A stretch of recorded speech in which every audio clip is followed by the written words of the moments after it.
मैं हूं संतोष। City news one Rewa की सांध्यकालीन समाचार सेवा में आपका स्वागत है। प्रस्तुत हैं आज के मुख्य समाचार। जिला अस्पताल में सिटी स्कैन सेंटर का हुआ लोकार्पण। लंबे समय से की जा रही थी मांग हुई पूरी। आपको बता दें कि दूसरे जिलों से आने वाले मरीजों को भी मिलेगा लाभ। बिछिया स्थित कुशाभाऊ ठाकरे जिला अस्पताल में उच्च चिकित्सा सुविधा हेतु 2 करोड़ रुपए लागत के नवीन सिटी स्कैन सेंटर का शुभारंभ रीवा सांसद जनार्दन मिश्रा, पूर्व मंत्री राजेंद्र शुक्ला, गुड़ विधायक नागेंद्र सिंह द्वारा किया गया। इस अवसर पर कलेक्टर मनोज पुष्प, मुख्य चिकित्सा अधिकारी BL मिश्रा समेत अन्य चिकित्सकगण एवं क्षेत्रीय गणमान्य जन उपस्थित रहे। इस अवसर पर सांसद जनार्दन मिश्रा ने कहा कि अब जिला चिकित्सालय में आने वाले मरीजों को सिटी स्कैन के लिए परेशान होने की जरूरत नहीं पड़ेगी। आपको बता दें कि 200 मरीज इस सुविधा का लाभ उठा सकेंगे प्रतिदिन। ये मशीन पूरी तरह से साउंड प्रूफ है और ये पूरे 24 घंटे एक्टिव मोड पर रह सकती है। ये जो अभी इसका उद्घाटन हुआ है तो इस पे जनता के लिए क्या राहत रहेगी? सीटी की मशीन जिला अस्पताल में लग गई। धीरे धीरे हमारा जिला अस्पताल पूरी तरह से आत्मनिर्भर हो रहा है। हर प्रकार की जांचें हो सकती हैं, चाहे वो खून की जांच हो 142 प्रकार की, चाहे वो CT MRI से, क्योंकि बिना जांच के डॉक्टर इलाज कर नहीं सकते। और इसलिए CT MRI सस्ते दर पर गरीबों को फ्री में, और जो जिनसे पैसा लेना है उनको मात्र 600 रुपये में जो CT यहाँ पे होगा, जो रेट लिस्ट है इसकी, उससे जिला अस्पताल और बेहतर तरीके से चलेगा। जी सिटी स्कैन की मशीन लगी है जिला अस्पताल में, और जैसा आपको पता है कि बहुत सारी बीमारियों में सिटी स्कैन कराने की आवश्यकता होती है। कोरोना के समय में तो बहुत ही इसकी आवश्यकता पड़ी थी। आज जिला अस्पताल के भीतर ये प्रारंभ हो गया है। ये आयुष्मान में जो कवरेज है लोगों का, और जो BPL वाले हैं उन सभी लोगों को मुफ्त में किया जाएगा। और जो बेसिक है वो लगभग 700 रुपये के आसपास से इसकी शुरुआत होगी। इसके डिटेल्स नेट लिस्ट भी अभी लग जाएंगे। आज से इसमें काम करना। रीवा लोकायुक्त ने बैड़न जनपद पंचायत की महिला लेखापाल को 4000 की रिश्वत लेते किया ट्रैप। सड़क निर्माण के लिए स्वीकृत 2 लाख की राशि पंचायत खाते में डालने के एवज में मांगी गई थी रिश्वत। आपको बता दें कि रीवा लोकायुक्त की टीम ने सिंगरौली के बैड़न जनपद पंचायत की महिला लेखापाल को 4000 रुपये की रिश्वत लेते रंगे हाथों टैप किया है। ये कार्रवाई आज लोकायुक्त की 12 सदस्यीय टीम ने बैड़न जनपद पंचायत कार्यालय में की है, जहां कार्रवाई से इस वक्त हड़कंप मचा हुआ है।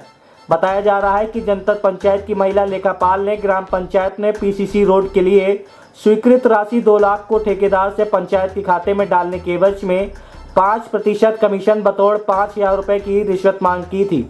इसी कड़ी में रीवा लोकायुक्त की 12 सदस्यीय टीम ने बैड़न जनपद पंचायत की महिला लेखापाल को 4000 रुपये की रिश्वत लेते रंगे हाथों ट्रैप किया है। महिला लेखापाल ने ग्राम पंचायत में PCC रोड के लिए स्वीकृत राशि 2 लाख को ठेकेदार से पंचायत खाते में डालने के एवज में 5% कमीशन बतौर 5000 रुपये की रिश्वत मांग की गई थी। दरअसल ये कार्रवाई आज रीवा लोकायुक्त SP गोपाल सिंह धाकड़ के निर्देश पर 12 सदस्यीय टीम ने की है। कार्रवाई को लेकर SP लोकायुक्त ने जानकारी देते हुए बताया कि फरियादी नंद कुमार पाल निवासी ग्राम करारी पोस्ट माड़ा थाना बैड़न ने लेखापाल निधि शुक्ला के खिलाफ शिकायत दर्ज कराई थी। फरियादी का आरोप था कि लेखापाल निधि शुक्ला के द्वारा करारी ग्राम पंचायत में PCC रोड निर्माण के लिए स्वीकृत राशि 2 लाख को पंचायत के खाते में डालने के एवज में 5000 रुपये की रिश्वत की मांग की जा रही है, जिसमें आज लोकायुक्त पुलिस द्वारा कार्रवाई कर ट्रैप किया गया है। प्रस्तुत है लोकायुक्त पुलिस अधीक्षक गोपाल सिंह धाकड़ से प्राप्त जानकारी के अंश।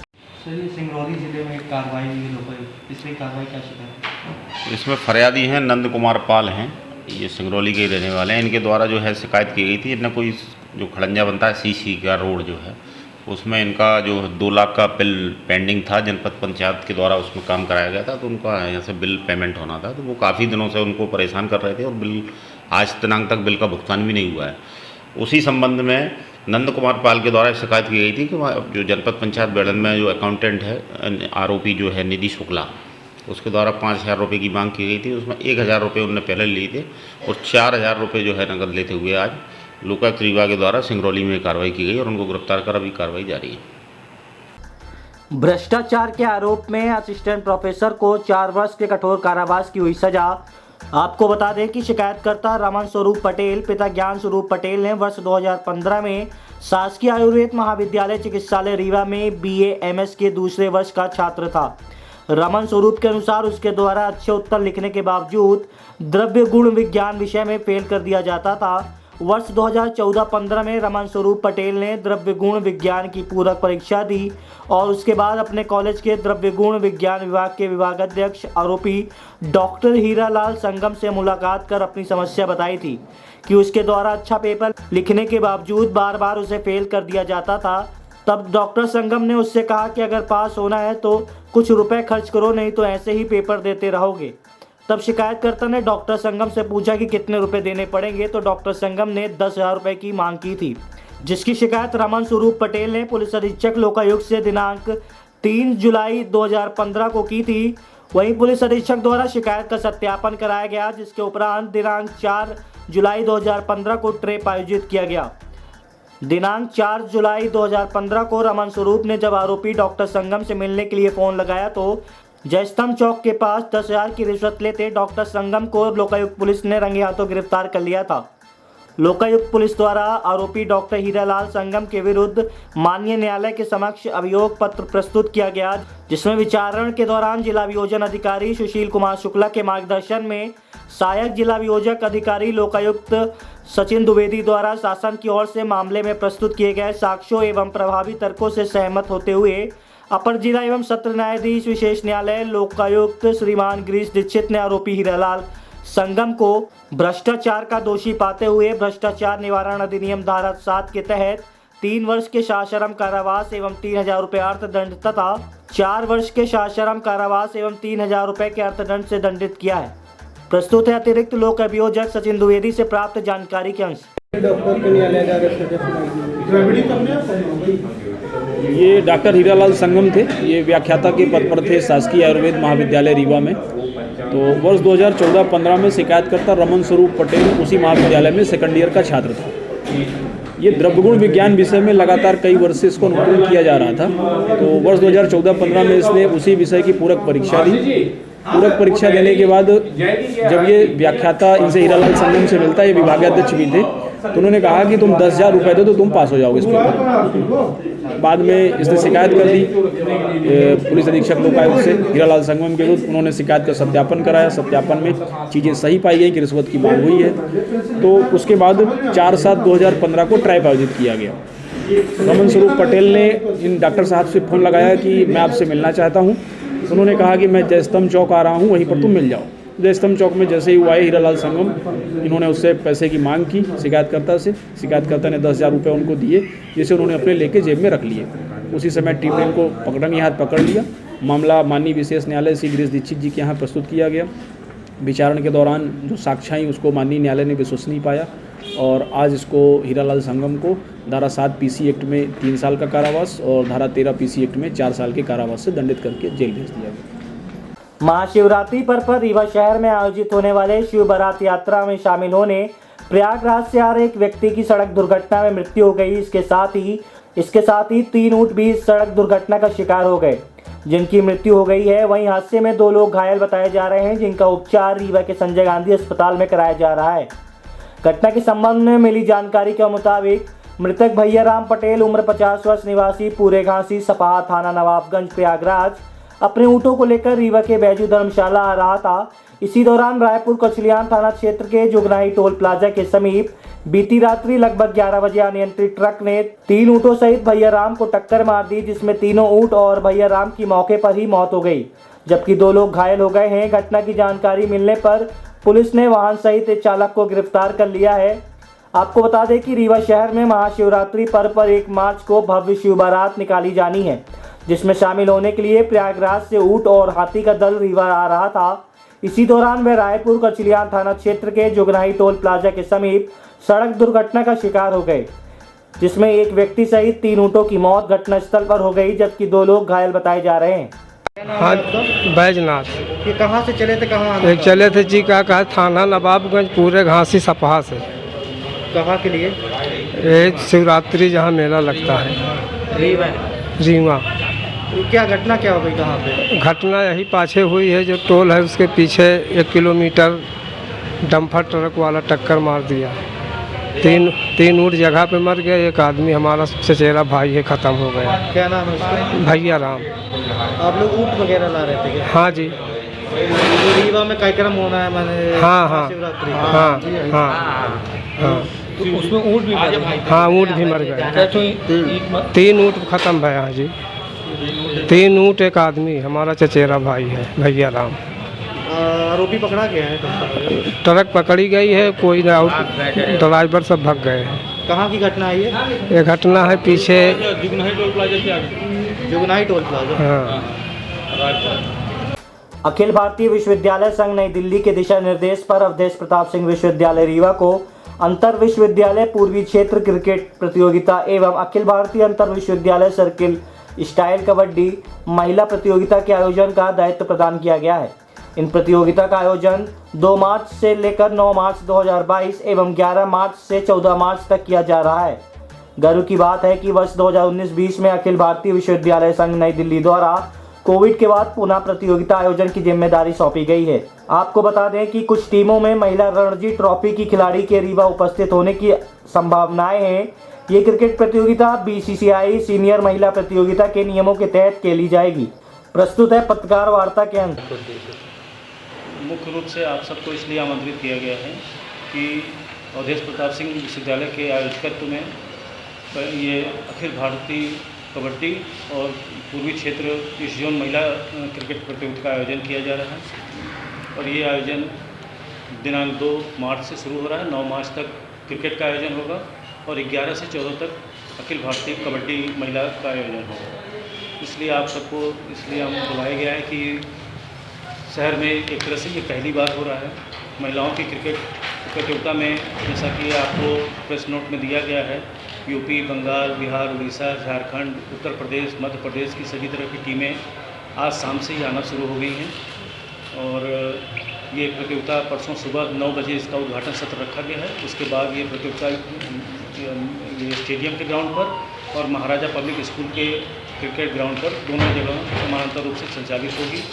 लगभग 15 मैचेस इसमें होने हैं, जिसमें नॉकआउट, फिर उसके बाद लीग मैचेस होंगे और अंत में विजेता उपविजेता का चयन किया जाएगा। 9 तारीख को समापन समारोह होगा। 10 को गैप है। 11 तारीख से पुनः हमारी अखिल भारतीय स्तर की महिला सर्किल स्टाइल कबड्डी जो इस क्षेत्र में पहली बार हो रही है। यहाँ पर सर्किल कबड्डी का उस तरह का लोगों को जानकारी नहीं है, इसलिए और हमारी तैयारी स्टेडियम की चल रही है और संभवतः जो महिला कबड्डी प्रतियोगिता है वह हम विश्वविद्यालय के क्रीड़ांगन में कराने की योजना बना रहे हैं, क्योंकि वहाँ भी हमारा एक स्टेडियम है जिसका उस तरह से उपयोग नहीं हो पा रहा था। तो इस बार कोशिश ये है कि उस प्रतियोगिता को वहाँ पर हम संचालित करें और आप सबसे ये अपेक्षा है कि इसका अधिक से अधिक प्रचार प्रसार हो, लोग देखने आएँ और कम से कम यहाँ इस क्षेत्र में इस प्रतियोगिता का होने का उद्देश्य ये है कि यहाँ के जो छात्र और छात्राएं हैं या जो खेलने वाले लोग हैं उनको एक अवसर मिलेगा बाहर के अच्छे खिलाड़ियों को देखने का, उनसे कुछ उनके अनुभव का लाभ लेने का, कुछ सीखने का, और इससे हो सकता है कि आगे पर इनकी और रुचि जागृत हो और हम आगे समय में अच्छी टीमें बना के अन्य विश्वविद्यालयों में भेज सकें। कुल कितनी टीमें भाग लेंगी महिला? अभी तक जो सूचना है इसमें क्रिकेट में उसमें 12 टीमों की सूचना आ गई है। एक्चुअली क्या था कि पहले ये कोविड पीरियड के पहले इसका सूचना दिसंबर में हमको कराना था, लेकिन चूंकि अखिल भारतीय स्तर पर सब पर रोक लग गई थी तो पुनः ये सूचना जारी की गई है और इसका 2 तारीख से उद्घाटन सत्र शुरू होगा। उन फिर से सबको रिमाइंड कर दिया गया है। अभी तक जिन लोगों ने पहले एंट्री भेजी थी 12 टीमें आ चुकी थी, उनको फिर से रिमाइंड किया है। वो टीमें तो आएंगी, कुछ टीमें और भी आ सकती हैं। अभी जो सूचना धीरे धीरे सबकी आ रही है क्योंकि ये टाइम टेबल उनको सबको भेज दिया गया है और कुछ टीमें ऐसी हैं कि शुरू में नहीं आती हैं, जिस दिन उनका मैच होता है उस दिन के हिसाब से आती हैं। इस खेल में कहाँ की टीमें हिस्सा लेंगी? जैसा कि मैंने पहले बताया, उत्तर प्रदेश, मध्य प्रदेश, झारखंड, बिहार, बंगाल, उड़ीसा, इतनी टीमें, ये पूर्वी क्षेत्र में आता है। अखिल भारतीय जो कबड्डी होगी उसमें तो पूरे भारत की जो टीमें हैं, विजेता टीमें, वो सब आएंगी। जैसे जो बाहर की टीमें आएंगी तो क्या अलग से लीग के तरीके से खिलाया जाएगा कि इन लोग आपस में अलग अलग अपने अपने राज्य के कॉम्पिटिशन के बीच? नहीं, ऐसा नहीं है। सब लीग के मैच खेलेंगे और क्वालिफाई करेंगे, उसके बाद आगे वो उनकी पूल मैच होंगे। क्वालिफाइंग नॉकआउट मैच होगा, जो हार जाएगा वो बाहर होगा, उसके बाद आगे बढ़ते जाएंगे। वो पूरा प्रोग्राम फिक्सर जिसको बोलते हैं वो सबको भेज दिया गया जितनी टीमें भाग ले रही हैं। मुख्य अतिथि कौन रहेंगे कार्यक्रम में? उद्घाटन समारोह में माननीय कुलपति जी रहेंगे। एक क्रिकेट का है अखिल भारतीय, वो पूर्वी क्षेत्र का, और दूसरा अखिल भारतीय कबड्डी है। 2 से 9 हमारा क्रिकेट है और 11 से 14 कबड्डी है। देवकी नंदन ठाकुर आएंगे 3 से 9 मार्च तक, सुनाएंगे भागवत कथा। शहर के जैन सिटी कॉलेज में श्रीमद् भागवत कथा का आयोजन होना तय हुआ है। आयोजित भागवत कथा का वाचन देवकी नंदन ठाकुर जी द्वारा किया जाएगा। इस बात की जानकारी देते हुए आयोजक एस तिवारी ने पत्रकारों को बताया कि भागवत कथा 3 मार्च से शुरू होगी और 9 मार्च तक चलेगी। इसके लिए तैयारियां जोरों पर चल रही है। जैन सिटी कॉलेज मैदान में पंडाल लगाया जा रहा है। इसकी तैयारी कराने के लिए वृंदावन से 20 लोगों का दल पहले ही रीवा पहुंच गया है। उक्त कार्यक्रम विश्व शांति सेवा समिति के तत्वाधान में किया जा रहा है। उक्त समिति के सदस्य आचार्य ने बताया कि 3 मार्च से 9 मार्च तक चलने वाले श्रीमद् भागवत कथा का प्रसारण देश भर में आस्था चैनल के माध्यम से किया जाएगा। कथा वाचन का समय दोपहर 2:30 बजे से शुरू होगा। आपको बता दें कि श्रीमद् भागवत कथा के आयोजक सदस्यों में एस तिवारी ने बताया कि देवकी नंदन ठाकुर जी का विंध्य क्षेत्र में पहला कार्यक्रम आयोजित होने जा रहा है। अभी तक लोग उनके कार्यक्रम का आनंद चैनल या यूट्यूब के माध्यम से लिया करते थे, अब यह रीवा में उन्हें सुन सकेंगे। प्रस्तुत है वार्ता के अंश। विश्व जन कल्याण समिति के तत्वावधान में विश्व शांति सेवा समिति के तत्वावधान में एक बहुत ही विख्यात अंतर्राष्ट्रीय कथावाचक परम पूज्य देवकी नंदन ठाकुर जी महाराज की कथा, जो इस अंचल में प्रथम कथा हो रही है, और खासकर इस अंचल में नहीं, पूरे विंध्य अंचल में। हमको नहीं ध्यान है कि कभी जबलपुर या भोपाल में हुई होगी या कि इधर प्रयागराज में हुई होगी। इस अंचल के लिए प्रथम विषय है, तो उसी की तैयारी और उसमें अधिक से अधिक